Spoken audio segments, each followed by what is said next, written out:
वंदे मातरम. सप्रेम नमस्कार. मी संजय झेंडे. आपण पाहत आहात द ॲक्युरसी इन्साइट्स हे यूट्यूब चॅनल. मित्रांनो, जर महाराष्ट्र शासनाने 45,000 कोटी रुपयांची तरतूद केली तर राज्याचा 80% भूभाग बारमाही बागायती होऊ शकतो. राज्यातील टँकर बंद होऊ शकतात. महापूर नाही, दुष्काळ नाही आणि शेतकरी आत्महत्या पण नाही. यासाठी मात्र शिरपूर पॅटर्नच्या मापदंडानुसार नाला खोलीकरण आणि रुंदीकरणाचे प्रयोग अंमलात आणण्याची गरज आहे, असे प्रतिपादन केलंय ते सुरेश खानापूरकर यांनी. मित्रांनो, सुरेश खानापूरकर कोण आहेत हे मी सांगणारच आहे, पण त्याआधी त्यांची काही निरीक्षणे सांगतो. ते म्हणतात, नदी खोलीकरण आणि बारमाहीकरण तसेच नदी पुनरुज्जीवन आणि जलयुक्त शिवार यासारख्या योजना शासनाचा पैसा पाण्यात घालवणाऱ्या आहेत.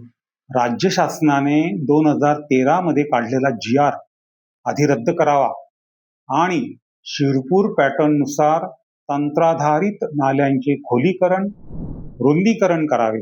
हे काम महाराष्ट्रातील कोणत्याही भूभागावर आणि कोणत्याही पाणलोट क्षेत्रामध्ये करता येऊ शकते. त्याचे लाभ सर्वत्र मिळू शकतात. आपण आतापर्यंत विशिष्ट पद्धतीने नाले रुंद आणि खोल केले नाहीत. त्यामुळे दर चौरस किलोमीटर मागे 45 कोटी लिटर भूजल आपण प्राप्त करू शकलो नाही.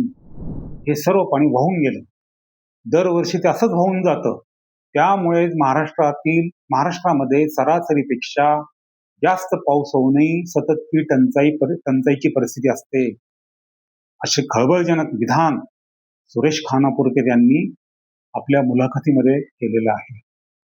ॲक्युरियस इन्साइट्स या आपल्या यूट्यूब चॅनलसाठी खानापूरकर यांनी आज मुलाखत दिली आहे. ती मुलाखत आपण पूर्ण बघावी. मित्रांनो, जलसंधारणासाठी विशिष्ट तंत्रावर आधारित कार्यपद्धतीच्या माध्यमातून भूपृष्ठाखाली थेंब आणि थेंब पाणी पेरण्याचा रचनात्मक प्रयोग असं वर्णन शिरपूर पॅटर्नचं करण्यात येतं. देशाच्या संसदेमध्ये उल्लेख झालेल्या या शिरपूर पॅटर्नच्या उभारणीच्या प्रारंभीच्या टप्प्यामध्ये तनाने आणि मनाने झोकून दिले त्या निवृत्त भूजल वैज्ञानिक माननीय सुरेश खानापूरकर यांच्याशी आज आपण संवाद साधणार आहोत. याविषयी मित्रांनो, शिरपूर पॅटर्न संबंधी इत्थंभूत माहिती देणारे 2 व्हिडिओ आपण यापूर्वी प्रसारित केले आहेत. ते या चॅनलवर उपलब्ध आहेत. त्या दोन्ही व्हिडिओची लिंक खाली दिलेली आहे कमेंट बॉक्समध्ये आणि डिस्क्रिप्शनमध्ये सुद्धा दिलेली आहे. ते व्हिडिओ आपण अवश्य पाहावे, म्हणजे आजच्या मुलाखतीची पार्श्वभूमी आपल्या लक्षात येईल. चला तर मग खानापूरकर यांच्याशी आपण संवाद साधूया. खानापूरकर साहेब, सप्रेम नमस्कार. ॲक्युरियस इन्साइट या यूट्यूब चॅनलवर आपले हार्दिक स्वागत. सर, पहिला प्रश्न, शिरपूर पॅटर्नशी आपला संबंध कधी आला? यापूर्वी आपण काय करीत होतात? शिरपूर पॅटर्न म्हणजे नेमके काय आहे? आमदार अमरीशभाई पटेल आणि आपला संबंध कसा आला? शिरपूर पॅटर्नची जन्मकथा आपण आपल्या शब्दात सांगावी. विशेष म्हणजे आज या वर्षी 20-22 वर्ष पूर्ण झाल्यानंतर शिरपूर पॅटर्नची काय परिस्थिती आहे? आपण अलीकडेच त्या भागाचा दौरा केला असं समजलंय, त्यामुळे मी तुम्हाला हा प्रश्न विचारतोय. सर, कृपया आपण आमच्या प्रेक्षकांसाठी, श्रोत्यांसाठी आपण ही सर्व माहिती द्यावी. मी सुरेश भालचंद्र खानापूरकर, अवकाशप्राप्त भूजल वैज्ञानिक. मी शासनामध्ये नोकरी लागलो 1971ला आणि 2004ला मी झालो अवकाशप्राप्त. माझ्याकडे प्रामुख्याने काम असं होतं की प्रत्येक गावामध्ये लोकांना पिण्याच्या पाण्यासाठी बोर करून देणे, तर हँडपंप बसवणे असं काम होतं. आम्हाला एक 200 फुटाची लिमिट होती. 200 फुटाच्या खाली आम्ही जाऊ शकत नव्हतो. पण आमच्या सगळ्या बोरला पाणी लागायचं आणि ते पाहून शेतकरी सुद्धा बोर करायला लागले. त्यांनी 200 केलं, 300 केलं, 400 केलं आणि खूप पाणी ते काढायला लागले. आणि त्यामुळे आमचं पाणी बंद झालं, आमचे हँडपंप बंद पडले. म्हणजे आम्हाला शेवटी नवयोजनेवर जावं लागलं. प्रत्येकाला आम्हाला नवयोजना करावी लागली. अशा प्रकारे मी विचार केला. मला असं वाटलं की असं होईल तर काही दिवसांनी पाणी संपून जाईल आणि टंचाई येईल. आणि म्हणून म्हणजे विचार आले नेमकं काय केलं पाहिजे याला. आणि म्हणून माझ्या डोक्यात विचार असा आला की आपण जर प्रत्येक नाल्यावर दर किलोमीटर एक बंधारा बांधला आणि नाल्याच्या वरच्या भागात 200 मीटर पर्यंत नाला 20 मीटर रुंद केला आणि 10 मीटर खोल केला, तर हे पाणी थांबेल आणि जिरेल.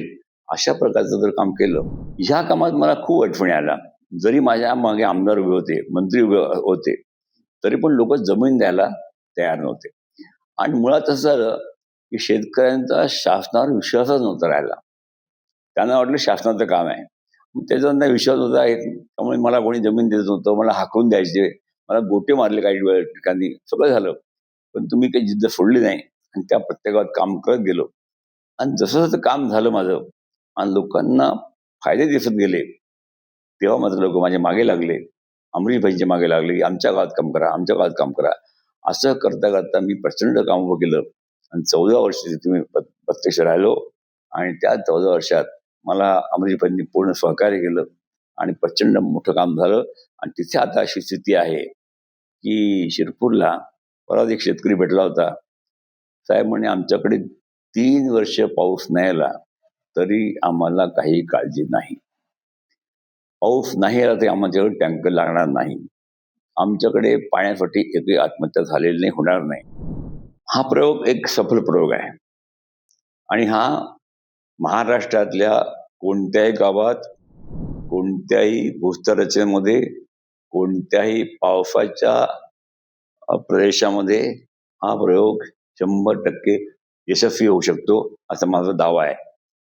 आणि परंतु शिरपूर सोडलं तर तसं म्हणाल तर असं झालं नाही, अजून 20 जिल्ह्याचे काम झालेलं आहे. परंतु ते कसं, लोक इथे शिरपूरला आले, मला घेऊन गेले, माझं भाषण ठेवलं, लोक तयार झाले, लोकांनी वर्णन केले आणि त्या 5-6 गावात लोकांनी पॉकेटमध्ये काम केलेले आहेत. त्याची यादी सगळी माझ्याकडे आहे. 20 जिल्ह्यात काम महाराष्ट्रामध्ये.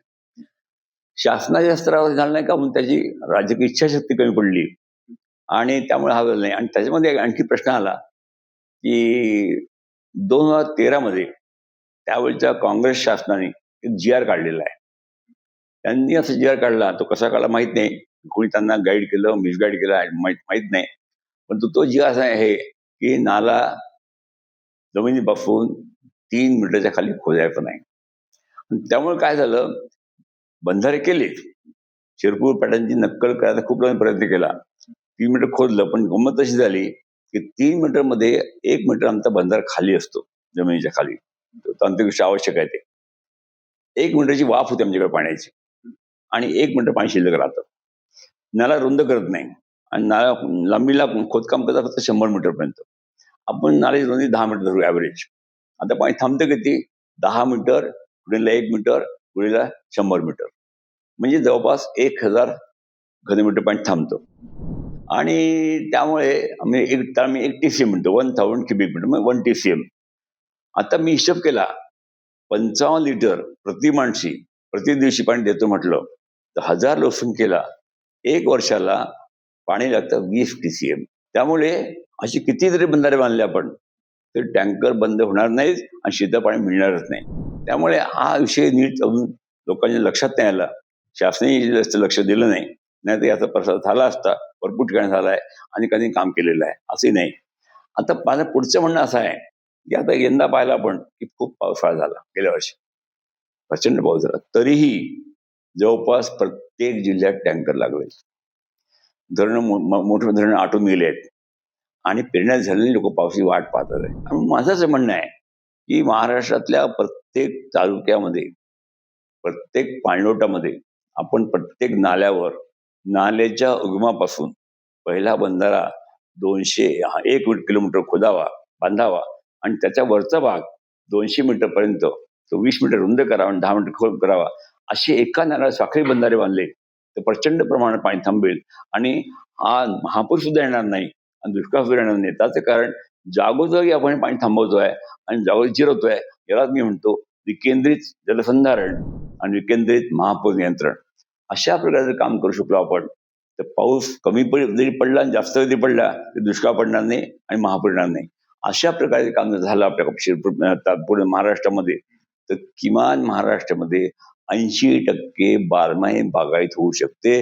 कुठलंही पाणी इकडं तिकडे न नेता आहे त्या पाण्यातच जो पाऊस पडतो तोच अडवला जिरवला जातो. म्हणून माझं म्हणणं आहे, catch the water where it falls immediately. मग माझी घोषणा आहे, अडवा पाणी हावरटपणे, कर्तव्य आहे ती मुरवणे आणि वापरा ते शहाणपणे, ही त्रिसूत्रीच थांबविल टंचाईचे नेहमीचे रडगाणे. अशा प्रकारचं आपल्याला काम करावं लागेल. अन्यथा खूप पाऊस पडेल, वाहून जाईल. पाऊस पडणार नाही म्हणून टंचाई, पाऊस वाहून गेला म्हणून टंचाई. शेतकरी या दोन कात्री सापडलाय म्हणून त्याला आपल्याला पाणी द्यावं लागेल. दुसरी भाग लक्षात माझ्या असा आला की मी पुष्कळ तालुक्यात हिशोब केला.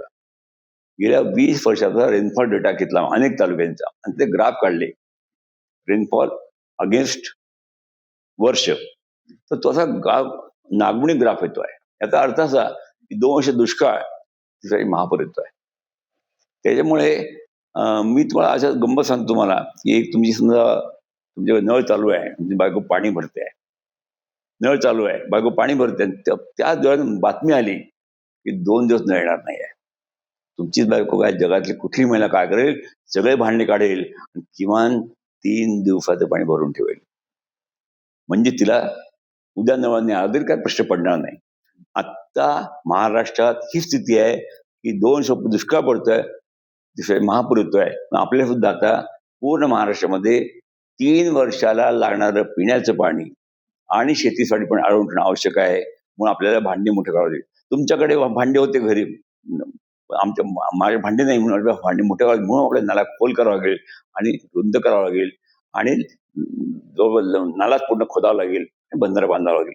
म्हणजे आपल्याला जेव्हा जास्त पाऊस होईल तेव्हा तो जिरेल आणि जेव्हा कमी पाऊस होईल तेव्हा खालचा पाऊस वापरता येईल. अशा प्रकारचं ते नियोजन केलं शक्य आहे. आणि म्हणून या दृष्टीने प्रयोग नाही झाले तर हा प्रश्न पडणार आहे की पाणी प्रचंड आपल्याकडे. मी तुम्हाला सांगतो, महाराष्ट्रामध्ये एकूण पाऊस पडतो 12,186 TMC. TMC आणि TCM खूप लोकांना गोंधळ उडतो, क्लिअर करतो. 1,000 घनमीटर म्हणजे 1 क्युबिक मीटर म्हणजे 1 घनमीटर. 1,000 लिटर म्हणजे 1 घनमीटर. 1,000 लिटर म्हणजे 1 घनमीटर. 1,000 घनमीटर म्हणजे 1 TCM म्हणजे 54 क्युबिक मीटर. 28,317 TCM म्हणजे 1 TMC. केवढं मोठं माप आहे. आत्ता महाराष्ट्रामध्ये 12,186 TMC पाऊस पडतो. साधारण पाऊस पडलं, सरासरी पाऊस पडलं तर त्यातला धरणं भरल्यानंतर आणि खरीपाचं पाणी वापरल्यानंतर उरलेलं 7,267 TMC पाणी वाहून जात आहे महापुरावठे. पाऊस कुठे कमी आहे, पाणी कुठे कमी आहे. त्यामुळे आपल्याला महापूर नको असेल, दुष्काळ नको असेल तर आपल्याला हे जे पाणी आहे 7,267 म्हणजे त्या तालुक्यात पडणारं पाणी जे वाहून चाललं आहे ते अशा प्रकारे अडवावं लागेल आणि जिरवावं लागेल. म्हणजे महाराष्ट्रात दुष्काळ पडणार नाही, महापूर देणार नाही. संपूर्ण महाराष्ट्रामध्ये 82% एकच दगड आहे, त्याचं नाव डेक्कन बेसाल्ट आहे. त्याचे गुणधर्म सगळे सारखेच आहे. असं नाही की शिरपूर तालुक्यातलं बेसाल्ट आणि त्याला वेगळं आहे. त्याचं कारण अशा प्रकारचं काम या डेक्कन बेसाल्टमध्ये महाराष्ट्रातल्या 20 जिल्ह्यात झालेलं आहे. शिरपूरला मी 235 बंधारे बांधले आहेत, कुठेही पर्यावरण हानी झालेली नाही. जे आणि असं म्हणतात त्यांच्यावर कुठलाही पुरावा नाहीये, आधार नाहीये, ते फक्त त्यांचं मत व्यक्त करतात आहे, असं नाहीये. त्यांनी कुठेतरी काम करावं, जे रिसर्च करावं आणि मग भाष्य करावं. जलवृत्ती शहर एक चांगली योजना आहे, आमच्या मुख्यमंत्र्यांची लाडकी योजना आहे. त्यात थोडी सुधारणा करणं आवश्यक आहे आपल्याला. तो नाला आपल्याला किमान 20 मीटर रुंद करावा लागेल आणि 10 मीटर खोल करावा लागेल आणि किमान 200 मीटर पर्यंत लांब खोदकाम करावं लागेल, लांबी रुंदीचं खोलीचं. आणि बंधाराच्या वरच्या भागात आणि बंधारा पक्का बांधावा लागेल. बंधारा गेट असू नये, केटीवर चालणार नाही. गेट नसलेला आणि फांडवा नसलेला बंधारा ते पाणी वरून वाहून खाली पडेल अशा प्रकारचे बंधारे बांधले पाहिजेत. आणि याच्यामध्ये कुठल्याही प्रकारचा हा जो लोकांचा विश्वास आहे की पाणी जिरत नाही, मी असं म्हणतो त्या संपूर्ण महाराष्ट्रामध्ये हा जो डेक्कन बेसाल्ट आहे त्या लोक खडकाप्रदेश म्हणतात, पण ह्याच्यामध्ये मध्ये पॉकेट्स आहेत. मुरुम लागतो, दगड लागतो, पुन्हा मुरुम लागतो, पुन्हा. ह्याची वैशिष्ट्य आहे, याला मी म्हणतो मल्टी ॲक्युपर सिस्टीम. आणि हे आपल्याला वरदान आहे, शाप नाही आहे. आता मी याचा हिशोब केला, पाणी किती मोरतं याच्यामध्ये 1 चौरस किलोमीटरमध्ये 60 मीटर खोलीपर्यंत. हिशोब काढला मी, 1 चौरस किलोमीटरमध्ये 60 मीटर खोलीपर्यंत आपल्याला मुरुम लागतो जवळपास 1,80,00,000 घनमीटर मुरुम लागतो. याचा एकच प्रॉब्लेम आहे, या मुरुमात पाणी फार कमी जिरतं. याची पोराफिटी म्हणजे साठवण क्षमता ही फक्त 2.5% आहे. आता 1,80,00,000 2.5% काढलं तर 4,50,000 घनमीटर म्हणजेच 450 TCM म्हणजेच 45 कोटी लिटर पाणी 1 चौरस किलोमीटर हा दगडाचा देश आपण घेऊ शकतो. इतकी खाली पोकळी आहे. केवळ आम्ही नाले खोल आणि रुंद नाही केले म्हणून दर चौरस किलोमीटरला 45 कोटी लिटर भूजलाचं आपलं नुकसान झालेलं आहे म्हणून त्यांचाही महाराष्ट्र असं माझं स्पष्ट तांत्रिक मत आहे. सर, शिरपूर पॅटर्न अंतर्गत उभारण्यात येणाऱ्या बंधाऱ्यांचा तांत्रिक तपशील, टेक्निकल डिटेल्स कसे आहेत? शिरपूर पॅटर्न हा टँकर मुक्तीचा महामंत्र ठरू शकतो का? त्यासाठी कोणती उपाययोजना करायला हवी? आपली जी त्रिसूत्री आपण वारंवार सांगतात ती काय आहे? कृपया आपण ती विशद करावी. माझ्या डोक्याचा विचार आला की असं जर काम केलं तर पाणी टंचाई राहणार नाही आणि म्हणून मी आमच्या वरिष्ठांना सांगितलं की असं जर काम केलं तर बरं होईल. पण मला आमच्या वरिष्ठांकडून कुठले प्रोत्साहन मिळालं नाही. मावा तो विचार माझ्या डोक्यात राहिला. 2003 आणि 2004 मी माझी पोस्टिंग झाली धुळ्याला आणि त्यावेळी त्या 2 वर्ष माझ्याकडे 4 कोटी रुपये आले शासनाचे फक्त जलसंधारणाकरता आणि त्याचे खर्च करण्याचे अधिकार मला आणि जिल्हा परिषदेचे मुख्य कार्यकारी अधिकारी होते त्यांना होते.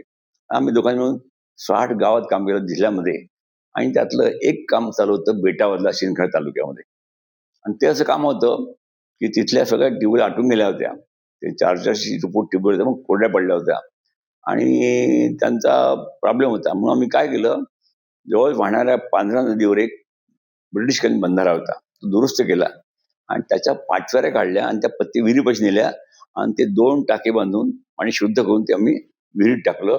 जवळपास 60 विहिरीत पाणी टाकलं.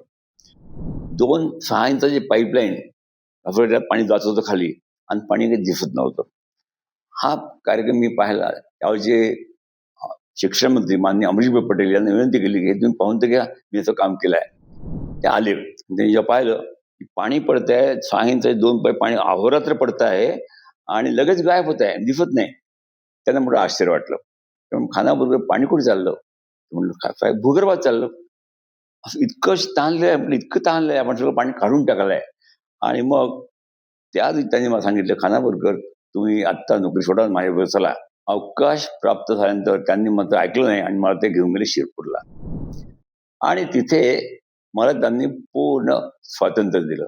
खानापूरकर मला पाणी पाहिजे, पैसा किती लागेल काळजी करू नका, तुम्हाला काय पाहिजे बोला. म्हणून त्यांनी मला जवळपास 9 पोकलंड घेऊन दिले, 22 डंपर घेऊन दिले, एक जॉर्ज दिला माझ्याबरोबर, एक इंजिनियर दिला, आणखी बाकी स्टाफ दिला, गाड्या दिला, सगळं दिलं, सगळ्यांना पगार दिला.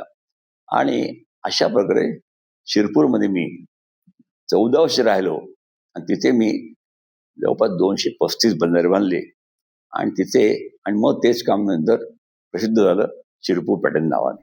ह्या कामात मला खूप आठवणी आल्या. जरी माझ्या मागे आमदार उभे होते, मंत्री उभे होते, तरी पण लोक जमीन द्यायला तयार नव्हते. आणि मुळात असं झालं की शेतकऱ्यांचा शासनावर विश्वासच नव्हता राहिला.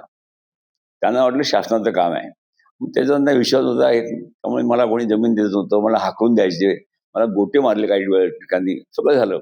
पण तुम्ही काही जिद्द सोडली नाही आणि त्या प्रत्येकात काम करत गेलो आणि जसं जसं काम झालं माझं आणि लोकांना फायदे दिसत गेले, तेव्हा मात्र लोक माझ्या मागे लागले, अमरीशभाईंच्या मागे लागले, आमच्या गावात काम करा, आमच्या गावात काम करा. असं करता करता मी प्रचंड काम उभं केलं आणि 14 वर्ष तिथे मी प्रत्यक्ष राहिलो आणि त्या 14 वर्षात मला अमरीशभाईंनी पूर्ण सहकार्य केलं आणि प्रचंड मोठं काम झालं. आणि तिथे आता अशी स्थिती आहे की शिरपूरला परत एक शेतकरी भेटला होता. साहेब म्हणे, आमच्याकडे 3 वर्ष पाऊस नाही आला तरी आम्हाला काही काळजी नाही. पाऊस नाही आला तरी आमच्याकडे टँकर लागणार नाही. आमच्याकडे पाण्यासाठी एकही आत्महत्या झालेली नाही, होणार नाही, टँकर लागणार नाही. आत्ता तिथे यंदाचा फार आश्चर्य झालं आहे की गेल्या वर्षी प्रचंड पाऊस पडला पण तरी सुद्धा महाराष्ट्रात टँकर लागलेले आहेत आणि पेरण्या झालेल्या नाहीत. आत्ता कुठे गेल्या आठवड्यात पेरण्या व्हायला सुरुवात झालेली आहे. पण शिरपूर तालुक्यात 15 मेला पेरण्या आटोपल्या होत्या आणि आज तिथे अजून पाऊस झाला नाही. खरा अर्थ एकच पाऊस झाला मोठा परंतु तिथे आता आपण जाऊन पाहिलं तर पूर्ण शिरपूर तालुका हिरवागार आहे. कापसाची रोपं 3-4 फूट झालेली आहेत, केळीची रोपं 4 फूट झाले आहेत, पपई 5 फूट झाले आहेत, भेंडी लागली आहे, भाजी टमाटे लागले आहेत, सगळं एकही शेत रिकामं नाहीये, पूर्ण हिरवगार आहे. अशा प्रकारचा जो प्रयोग आम्ही इथे केला जो शिरपूर पॅटर्न प्रसिद्ध आहे आणि त्यामुळेच हा सगळा त्याचा कायापालट झालेला आहे. सांगायचं आणखी कारण तुम्हाला सांगतो, शिरपूरला नगरामध्ये आम्ही आता 24 तास पाणी देतोय. प्रत्येकाने मीटर लावले आहेत आणि 4थ्या मजल्यावर सुद्धा मोटर न लावता पाणी चढत आहे, इतकं त्या पाण्यात प्रेशर दिलेलं आहे. आणि खेडेगावात तर प्रत्येकाला पाणी मिळत आहे, प्रत्येक तिसरं पीक घेतोय आणि जवळपास 85% बारमे बागेत आज शिरपूर तालुक्यात आहे, केवळ शिरपूर पॅटर्नमुळे. पाऊस झाला नसताना सुद्धा तरी मी पाहून आलोय सगळं. म्हणजे 12 जुलैला मी शिरपूरला होतो, त्याशिवाय फोटो मी इकडे आहेत सध्या. खानापूरकर साहेब, शिरपूर पॅटर्नमुळे पर्यावरणाची हानी होते, जैवविविधतेला धोका निर्माण होतो, अशी टीका काही मंडळींकडून करण्यात येते. या आरोपांचे आपण खंडन कराल की आपणास या बाबी मान्य आहेत? कृपया विशद करा. संपूर्ण महाराष्ट्रामध्ये 82% एकच दगड आहे, त्याचं नाव डेक्कन बेसाल्ट आहे. त्याचे गुणधर्म सगळीकडे सारखेच आहे. असं नाही की शिरपूर तालुक्यातलं बेसाल्ट आणि त्याला वेगळं आहे. त्याचं कारण अशा प्रकारचं काम या डेक्कन बेसाल्टमध्ये महाराष्ट्रातल्या 20 जिल्ह्यात झालेलं आहे. शिरपूरला मी 235 बंधारे बांधले आहेत, कुठेही पर्यावरण हानी झालेली नाही. जे आणि असं म्हणतात त्यांच्यावर कुठलाही पुरावा नाहीये, आधार नाहीये, ते फक्त त्यांचं मत व्यक्त करतात आहे, अशावर नाहीये. त्यांनी कुठेतरी काम करावं, जे रिसर्च करावं, अन्न भाष्य करावं. सर, मुख्यमंत्री देवेंद्र फडणवीस साहेब यांची लाडकी योजना अशी ख्याती लाभलेली जलयुक्त शिवार योजना आणि शिरपूर पॅटर्न यामध्ये नेमका काय फरक आहे? कृपया या दोन्ही योजनांच्या कार्यपद्धतीमध्ये तांत्रिकदृष्ट्या काय फरक आहे? जलयुक्त शिवार योजनेच्या तांत्रिक बाबीमध्ये काही बदल करावेत असं आपणास वाटतं का? कृपया आपण याविषयी माहिती द्यावी. जलयुक्त शिवार एक चांगली योजना आहे, आमच्या मुख्यमंत्र्यांची लाडकी योजना आहे. त्यात थोडी सुधारणा करणं आवश्यक आहे आपल्याला. तो नाला आपल्याला किमान 20 मीटर रुंद करावा लागेल आणि 10 मीटर खोल करावा लागेल आणि किमान 200 मीटर पर्यंत लांब खोदकाम करावं लागेल, लांबी रुंदीचं खोलीचं. आणि ते बंधाऱ्याच्या वरच्या भागात आणि बंधारा पक्का बांधावा लागेल. बंधारा गेट असू नये, केटीवर चालणार नाही. गेट नसलेला आणि फांडवा नसलेला बंधारा ते पाणी वरून वाहून खाली पडेल अशा प्रकारचे बंधारे बांधले पाहिजेत. आणि याच्यामध्ये कुठल्याही प्रकारचा हा जो लोकांचा विश्वास आहे की पाणी जिरत नाही, मी असं म्हणतो त्या संपूर्ण महाराष्ट्रामध्ये हा जो डेक्कन बेसाल्ट आहे त्या लोक खडकाप्रदेश म्हणतात, पण ह्याच्यामध्ये मध्ये पॉकेट्स आहेत. मुरुम लागतो, दगड लागतो, पुन्हा मुरुम लागतो, पुन्हा. ह्याची वैशिष्ट्य आहे, याला मी म्हणतो मल्टी ॲक्युपर सिस्टीम. आणि हे आपल्याला वरदान आहे, शाप नाही आहे. आता मी याचा हिशोब केला, पाणी किती मोरतं याच्यामध्ये. 1 चौरस किलोमीटरमध्ये 60 मीटर खोलीपर्यंत हिशोब काढला मी. 1 चौरस किलोमीटरमध्ये 60 मीटर खोलीपर्यंत आपल्याला मुरुम लागतो. जवळपास 1,80,00,000 घनमीटर मुरुम लागतो. याचा एकच प्रॉब्लेम आहे, या मुरुमात पाणी फार कमी जिरतं. याची पोराफिटी म्हणजे साठवण क्षमता ही फक्त 2.5% आहे. आता 1,80,00,000 2.5% काढलं तर 4,50,000 घनमीटर म्हणजेच 450 TCM म्हणजेच 45 कोटी लिटर पाणी 1 चौरस किलोमीटर हा दगडाचा देश आपण घेऊ शकतो. इतकी खाली पोकळी आहे. केवळ आम्ही नाले खोल आणि रुंद नाही केले म्हणून दर चौरस किलोमीटरला 45 कोटी लिटर भूजलाचं आपलं नुकसान झालेलं आहे, म्हणून त्यांचाही महाराष्ट्र असं माझं स्पष्ट तांत्रिक मत आहे. खानापूरकर साहेब, अशी कल्पना करा की आपली आणि मुख्यमंत्री फडणवीस यांची भेट झाली अल्पकाळ, तर आपण त्यांना प्रथम भेटीमध्ये या अल्पकाळात कोणती त्यांच्याकडे मागणी करा? त्यांना सर्वात पहिला सांगेल की हा जो GR आहे 9 मे 2013चा, जो त्यावेळच्या शासनाने काढलेला GR आहे, हा GR जलसंधारण विभागाचा आहे. आणि त्यात असं म्हटलं आहे की नाल्याची खोली जमिनीपासून 3 मीटरच्या खाली असू नये. माझी विनंती आहे मुख्यमंत्र्यांना की त्यांनी GR ताबडतोब रद्द करून नवीन जी आर काढावा आणि त्यात उल्लेख करावा. याच्यामध्ये नाला किमान 10 मीटर खोल करावा आणि 20 मीटर रुंद करावा. रुंदीकरणासाठी जागा देत नाही लोक, तर त्यांना जितकी आपण जागा घेऊ त्याचा शासकीय नियमाप्रमाणे योग्य ते मोबदला त्यांना द्यावा. त्याचे कारण आपण रस्ते बांधतो त्यांना मोबदला देतोच आहे. रस्ते महत्वाचे आहेतच, पण रस्त्यापेक्षा पाणी महत्वाचं आहे असं माझं मत आहे. पण त्यांना मोबदला देऊन हे नाले रुंद आणि खोल केले आहेत, आपल्याला महाराष्ट्र दुष्काळापासून आणि महापुरापासून कायमचा मुक्त होईल असं माझं स्पष्ट तांत्रिक मत आहे. सर, नाले खोलीकरणासाठी आपला आग्रह का असतो आणि नदी पुनरुज्जीवनास आपला विरोध का आहे? धरणांमध्ये साठत असलेला गाळ हा महापुरास निमित्त ठरतो आहे का? काय मत आहे सर आपल्या याविषयी? यात फक्त एकच फरक आहे की नुसते बंधारे बांधून पाणी अडणार नाही, जिरणार नाही. अडेल ते फार अल्प प्रमाणात अडेल, ज्याचा आपल्याला विशेष फायदा होणार नाही. आणि म्हणून मी असं म्हणतो की ते पाणी खूप मोठ्या प्रमाणात अडवलं पाहिजे, म्हणजे भांडे मोठे केले पाहिजे, नाला रुंद केला पाहिजे आणि खोल केला पाहिजे. आता खोल का करायचा? मला I wanted to create hydrostatic pressure which will inject water into the aquifer laterally and vertically up to 1 kilometer. म्हणजे सगळे ट्यूबवेल विहिरी जिवंत होतील असं त्याच्या मागे कारण आहे. म्हणून असं म्हणतो. आणि यात आणखी मला सांगायचं, या संपूर्ण कामामध्ये मोठ्या नद्यांना आणि मोठ्या नाल्यांना अजिबात हात लावू नये. या लहान नाल्यावर हात लावून असं काम केलं तर आपोआपच मोठे नाले बारमे होतील आणि मोठे नाले बारमे झाले की नदी बारमे होईल.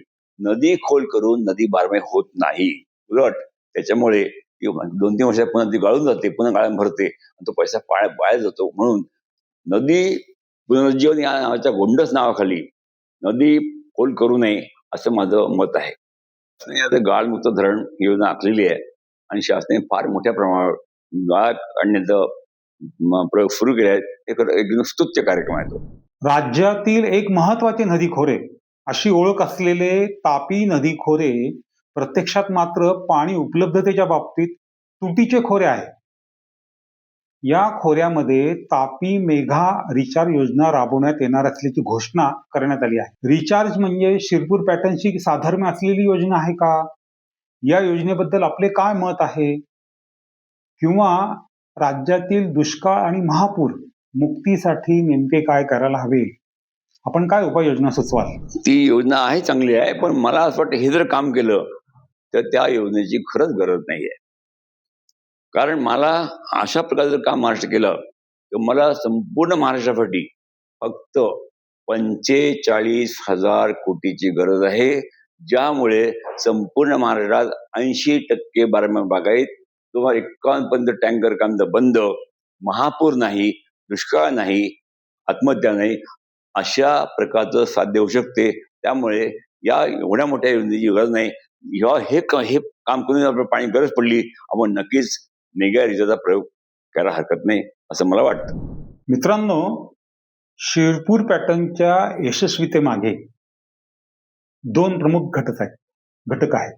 एक, माजी शिक्षण मंत्री आणि विद्यमान विधान परिषद सदस्य आमदार अमरीशभाई पटेल यांचा दूरदर्शी दृष्टिकोन, राजकीय इच्छाशक्ती आणि आर्थिक पाठबळ हे होते. तर दुसरे आहेत सुरेश खानापूरकर. खानापूरकर यांनी या संधीचं सोनं केलं. सन 2004 ते 2018 या 14 वर्षांच्या कालावधीत त्यांनी 235 बंधारे उभारले. विशेष म्हणजे निवृत्तीनंतर त्यांनी हे काम केलं आहे. पुढे कौटुंबिक कारणामुळे खानापूरकर पुणे येथे स्थायिक झाले. त्यांच्यानंतरही अमरीशभाई पटेल यांनी या कामाची धुरा अन्य मंडळींवर सोपवलेली आहे. जलसंधारणाचा हा प्रयोग थांबलेला नाही. पाण्याचा थेंब आणि थेंब अडवण्याची ही योजना आजही सुरू आहे. आज म्हणजे जुलै 2026 मध्ये बंधाऱ्यांची संख्या 475 झाली आहे. राज्यात जलसंधारणाच्या क्षेत्रात उभे राहिलेले हे प्रचंड काम आहे. मित्रांनो, राजकीय इच्छाशक्ती, दूरदर्शी दृष्टिकोन आणि समाजाबद्दल असलेल्या ममत्वाचे हे उदाहरण आहे. म्हणूनच या ऐतिहासिक कामाची आपल्या चॅनलने दखल घेतली. यापूर्वी शिरपूर पॅटर्नवर आधारित 2 व्हिडिओ आपण प्रसारित केलेले आहेत. त्यांची लिंक खाली कमेंट बॉक्समध्ये दिलेली आहे, शिवाय डिस्क्रिप्शनमध्ये पण आहे. मित्रांनो, आपणास ही मुलाखत आवडली असेल तर हा व्हिडिओ अवश्य शेअर करावा. या मुलाखतीतील कोणत्या मुद्द्यांशी आपण सहमत आहात आणि कोणत्या मुद्द्यांवर आपले वेगळे मत आहे ते सुद्धा कमेंट्समध्ये जरूर लिहा. पूर्वीचे व्हिडिओ पाहिले नसतील तर अवश्य पाहावे. एकूणच आपलं हे चॅनल वेगवेगळ्या विषयांवर माहिती देत असतं, ते सर्व आपण अवश्य बघावं. सरस्वती नदीच्या संदर्भात एक आपण व्हिडिओ बनवलेला आहे, नर्मदेच्या पाणी वाटपासंदर्भात बनवलेला आहे, तो पण अवश्य बघावा. लवकरच आपण तापी नदी खोऱ्यातील उपलब्ध जलसंपत्तीच्या नियोजनावर आधारित एका ज्येष्ठ राजकीय व्यक्तीची मुलाखत प्रसारित करणार आहोत. त्यासाठी हे चॅनल आपण सबस्क्राईब करावं, म्हणजे आपल्याला या व्हिडिओच्या नोटिफिकेशन्स मिळत राहतील. पुनश्च एकदा सर्वांचे आभार. धन्यवाद. जय हिंद.